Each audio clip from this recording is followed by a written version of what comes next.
We are now reaching the finale. Well, not in the reviews, thank goodness. Of course, we are reaching the finale for Christopher Eccleston, even though I haven't done all of his yet. It's a review of his final swan song, The Parting of the Ways. Hello and welcome back to Chat About It, Don't Shout About It with me.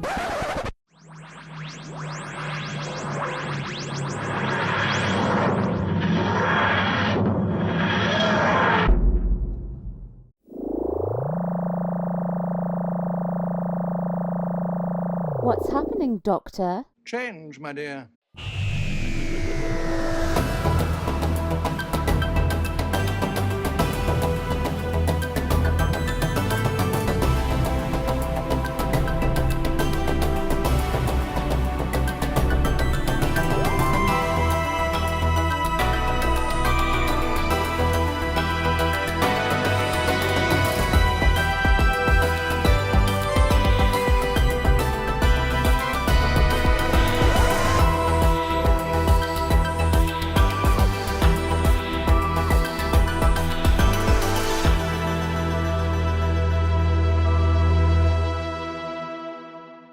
Please do let me know what you think of The Parting of the Ways, which was written by Russell T Davies in the comments section below. Please do keep it friendly in the chat. You may notice my TARDIS is missing. Now, the TARDIS itself is all right, but the shelf decided it was going to make a bid for freedom.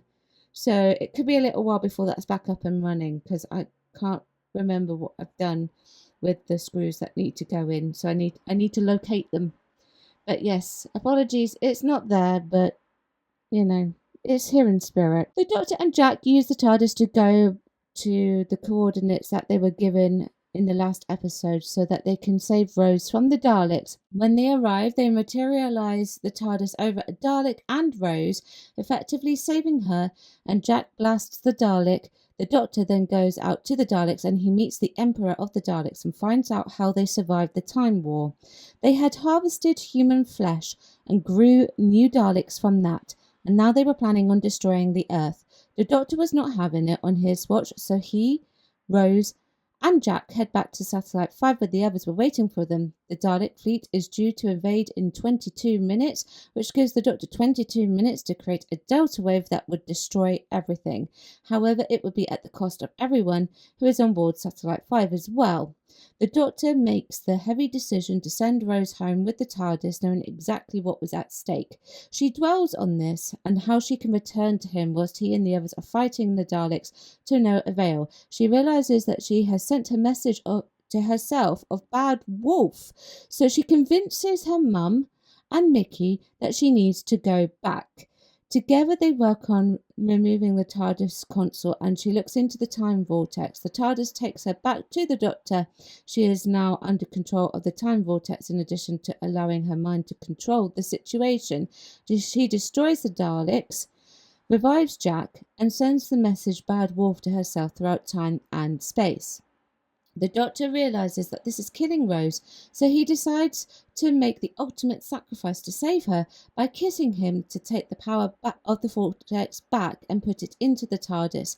He then takes her into the TARDIS and sets the TARDIS in motion before regenerating into the 10th Doctor. This is the wrap-up to Bad Wolf, and I have to say it is probably one of the most stinking finales that RTD has ever written. There are a lot of good points, obviously, about it in general, but the bad points take up a large chunk of the story instead.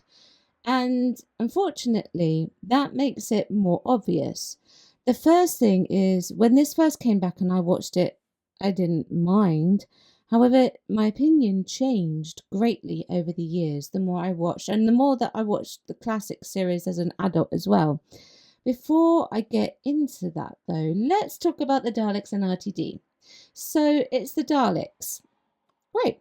Now, RTD reintroduced the Daleks. They were introduced early on in the series to the power of one with the story Dalek. You know, the one Dalek can do all of this sort of thing. A very standout indeed story, and one of my favourite Big Finish stories that it's based on. The reason for introducing that one Dalek was so that we could have this Dalek story for the finale, and that in itself, like, praise to RTD where it's due, that in itself was an important move. The fans who watched the original series of Doctor Who would know the power of the Daleks, but the younger, newer generation to Doctor Who would not. And I unintentionally didn't mean to make that reference to the actual story, the power of the Daleks, but it's so important, that we understand what the power of the Daleks actually is. And, we have to do that in order to be able to pull off the finale. Now, it is questionable if that was pulled off. Please let me know if you think that was. But it does tie into Dalek's story pretty well, and the audience is then aware of what the Daleks can do as one and as a whole group. Is there a name for a group of Daleks, like where you have a pride of lions? Is there a name for that? I don't know. I feel like there should be, but maybe I got that wrong. I think RTD got it right in that sense. I don't think he ruined the Daleks in these early days of the return of the series. He used the Emperor of the Daleks to describe how they returned, and it was quite gross. I would have liked to have seen that shown on screen, but I suppose there were limitations to all that. Although I will say, why is he so literal? He writes that the Daleks are 22 minutes away and they arrive bang on the 22-minute mark. I'm not a fan of that. Mind you, people aren't sad like me, and actually, I did check, to be quite frank with you, so I guess that one is on me. Maybe I shouldn't have checked. Maybe it would have been better if I didn't know anything about it at all. What can I say? I'm so sad. I'm so sorry, but I don't care. Also, the removal of the Time Lords was one of the best ideas that he had. Seriously, again, praise where it's due. Now, don't get me wrong.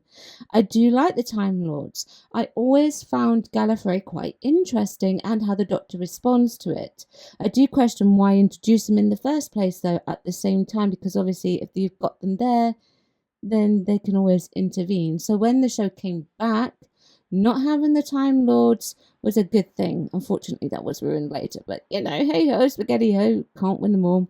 That only meant, though, they could not interfere with the resolution of the story. So there is that. The resolution itself wasn't rushed.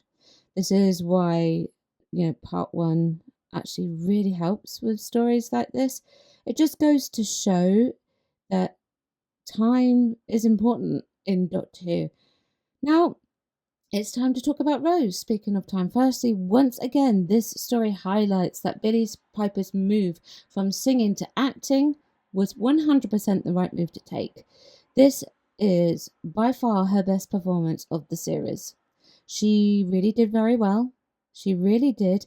In fact, actually, everyone did a grand job in this, both main and the guest. Or guests, I should say, because there was more than one guest, wasn't there? Stellar performances all round. I can't fault the actors. Acting wise, fantastic, right? The writing, not so much. You know what I'm talking about, right? Bad Wolf. Ironically, even though I liked it, I don't think she should have been sent back to her family.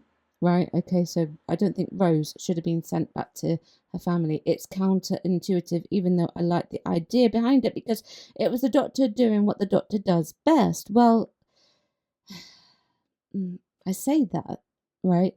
But the Christopher Eccleston Doctor never really saved the day, did he?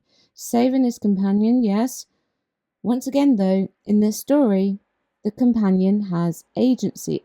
This was something that we would see in the future becoming a big trait for Russell T Davies. The fact that it is Rose sending herself the message after absorbing the time vortex, and then she saves the world and destroys the Daleks, leaving the Doctor to only save her to lead into his regeneration. Come off it. Who is going to believe that a mere human, could absorb the time vortex and sustain it long enough to do all of that? Especially when he said to not do that in the first place. I was not sold by that whatsoever, even when I first watched it. It would have been more believable if the Doctor had sent himself the message with the use of the time vortex and destroyed the Daleks with it and found some way to save his companions that have got themselves into this ridiculous situation. Not a silly situation, a ridiculous, dangerous situation. That would have been the way the classic Doctors would have done it, actually making himself the hero before his final swan song. Not this. I mean, Caves of Androzani is a perfect example of how to do it. Everybody loves the Caves of Androzani. Well, at least I think they do. The Doctor shutting Rose in the TARDIS because the Delta Wave would wipe out everything. That's a great idea. Although, is that not contradictory? Would the TARDIS also not survive the Delta Wave? Is that what they are implying in the story? However, it's also not a great idea at the same time. What a conundrum.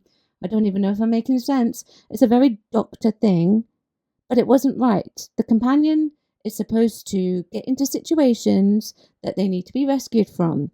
But also, if he hadn't sent her back, then we wouldn't have seen a great reaction from Mickey when Rose said that there was nothing left for her there. So, total conundrum. But I think I would have preferred it if Rose had stayed with the Doctor and got herself into a right old pickle. Help me, I'm conflicted. The performances, as I said, from everyone were the best I've seen them. John standing on that, what was it he was standing on? I can't remember. Anyway, and giving that speech to the humans like that. Now, this is just me looking at it through actor eyes, okay? I could see his training coming through here. Now, what I mean by that is there is a difference between American actors and UK actors and how they deliver speeches. Now, I know that John Barrowman is Scottish, but he did live in America for a large chunk of his life, and that is also where he trained in musical theatre. I think it was Illinois, off the top of my head, but I can't remember. I'd have to look that one up. I do apologise.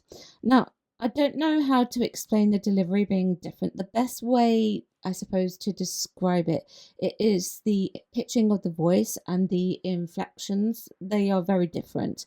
Where he raises his voice and his voice goes higher, I think this is where the difference is. Whereas Christopher Eccleston may not have actually delivered that speech that way. His voice would have perhaps maybe gone deeper or more even tone in line with his own speaking voice, or just got louder.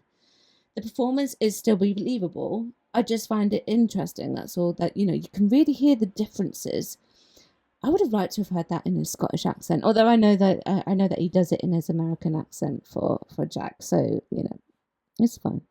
But it is the best that we see from John until he makes his return, where his role is much more figured out because of Torchwood, which I think is Series 3 with Martha, which we haven't got to yet. Now, Christopher Eccleston is very good at what he does, isn't he? There's an actor who knows what to do if his character isn't written up to the standard that it should be. Take it and run with it as best as you can to make it believable. And it was made believable. It doesn't show that there may be some behind the scene tensions going on. Maybe it even helped with his performances. Who knows? He put every ounce of selling that regeneration, through to us, and I was actually sad to see him go. I did enjoy his rough-edged Doctor. He did sell it to me that it really was his time to go, and I was fully engaged in that, and, he clearly wanted out. His last lines were, "Rose, before I go, I just want to tell you, you were fantastic, absolutely fantastic, and do you know what? So was I." And then he regenerates into the 10th Doctor, played by a very young-looking David Tennant. Now, overall, this finale for the 9th Doctor really was not great. It was played by companion agency, and the fact that it had a weak as water cliffhanger prior to this means that it really isn't the correct style for the way for the Doctor to go out this way. The focus should be on how is the Doctor going out, not how does the companion save the day. Now, that's what I think. Please do let me know what you think. If you did not see my last review, then it will be up at the end, so please do check it out. Chat about it, don't chat about it. Thanks for watching, and I will see you over there. Bye bye. Thank you for watching today. Don't forget you can join me on my other platforms as well. I've got YouTube, Rumble, Spotify, X, TikTok, Instagram, Locals, Substack, and I also have a Discord. Everything is linked below.